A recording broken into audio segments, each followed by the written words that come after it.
Governor quota ఎమ్మెల్సీలుగా వర్ల రామయ్య, దళవాయి రమాదేవిని TDP అధిష్టానం ఎంపిక చేసింది. టీడీపీ పొలిట్ బ్యూరో సభ్యుడిగా ఉన్న వర్ల రామయ్యను అనంతపురం డ్వాక్రా సంఘం అధ్యక్షురాలిగా, టీడీపీ క్లస్టర్ ఇన్ఛార్జిగా ఉన్న రమాదేవిని మండలికి పంపనున్నారు. పూర్తి సమాచారం మా ఏపీ బ్యూరో చీఫ్ రామారావు అందిస్తారు. రామారావు,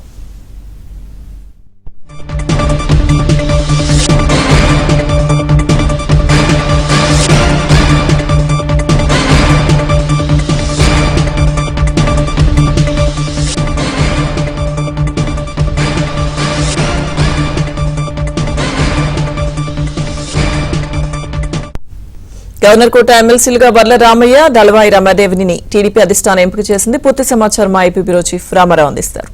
రామారావు, లక్ష్మీ దుర్గా గవర్నర్ కోట ఎమ్మెల్సీలుగా తెలుగుదేశం పార్టీ సీనియర్ నేత, పాలిట్ బ్యూరో సభ్యుడు వర్ల రామయ్య, అదేవిధంగా అనంతపురం జిల్లా డ్వాక్రా మహిళా అధ్యక్షుడు, డ్వాక్రా సంఘం అధ్యక్షురాలు, పార్టీ క్లస్టర్ ఇన్ఛార్జిగా ఉన్న దళవాయి రమాదేవి వీళ్ళిద్దరు పేర్లను కూడా ఆమోదించారు. కొద్దిసేపటి క్రితం కేబినెట్ లో కూడా దీనికి సంబంధించి నిర్ణయం తీసుకున్నారు. దీనికి సంబంధించి ముఖ్యమంత్రి చంద్రబాబు నాయుడు గవర్నర్ లేఖ రాయాల్సింది. గవర్నర్ కోట ఎమ్మెల్సీలుగా ఇద్దరు రిటైర్ కావడంతో వాళ్ళ స్థానంలో మరో ఇద్దరిని నియమించాల్సి వచ్చింది. వీళ్ళిద్దరి పేర్లు అంటే తెలుగుదేశం పార్టీలో గతంలో కూడా రాజ్యసభ టికెట్ చివరి నిమిషం వరకు కూడా ఇస్తామని చెప్పి ఆ తర్వాత వేరే కారణాలతో ఆయనకి ఇవ్వలేకపోయారు. అదేవిధంగా మొన్న రాజ్యసభ టికెట్ ను కూడా వల్లరామయ్య ఆశ్రయించారు. పార్టీలో సీనియర్ నేతగా తెలుగుదేశం పార్టీ ప్రతిపక్షంలో ఉన్న సమయంలో 2019 నుంచి 2024 వరకు కూడా పార్టీ తరఫున ఫైట్ చేసిన వ్యక్తిగా, అదేవిధంగా పోలీసులు చేస్తున్న ఆ ప్రభుత్వ హయాంలో, వైసీపీ ప్రభుత్వ హయాంలో పోలీసులు చేస్తున్న అక్రమ అరెస్టులు, అదేవిధంగా నిర్బంధాలు, వీటన్నిటిపై కూడా పోరాడిన నేతగా వల్లరామయ్యకు గుర్తింపు ఉంది. పార్టీ కేంద్ర కార్యాలయంలో ఎప్పుడూ అందుబాటులో ఉంది. కేంద్ర కార్యాలయానికి వచ్చే వారికి కూడా ఎప్పటికప్పుడు పార్టీ తరఫు నుంచి సమాధానం చెప్పే నేతగా కూడా ఆయనకు పేరు ఉంది. అయితే ముఖ్యమంత్రి చంద్రబాబు నాయుడు ఎట్టి పరిస్థితుల్లో ఆయనకి ఈసారి ఎమ్మెల్సీ ఇవ్వాలి అని చెప్పి నిర్ణయించారు.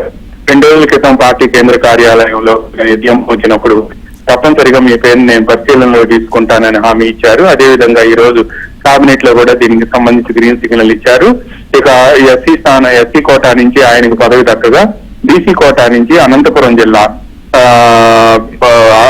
జిల్లాకు చెందిన అనంతపురం టౌన్ లోనే ఉంటున్న డ్వాక్రా సంఘం అధ్యక్షురాలు, అదేవిధంగా తెలుగుదేశం పార్టీకి క్లస్టర్లు ఉన్నాయి. ఆ క్లస్టర్ ఇన్ఛార్జిగా ఉన్న దళవాయి రమాదేవి పేరును పరిగణలోకి తీసుకున్నారు.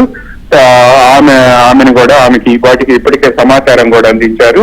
వీళ్ళిద్దరిని కూడా గవర్నర్ కోటాలో ఎంపికస్తున్నట్టు సీఎం ప్రకటించారు. వీళ్ళిద్దరి పేర్లను కూడా గవర్నర్ కి లేఖ రాసి ఈ రోజు పంపుతాము అని కూడా సీఎం కేబినెట్ లో సహచరులకు చెప్పినట్టు తెలిసింది. గవర్నర్ కోట ఎమ్మెల్సీలుగా వీళ్ళిద్దరి పేర్లు దాదాపుగా ఖరారయ్యాయని చెప్పవచ్చు. లక్ష్మీ దుర్గా. Thank you Ramarao.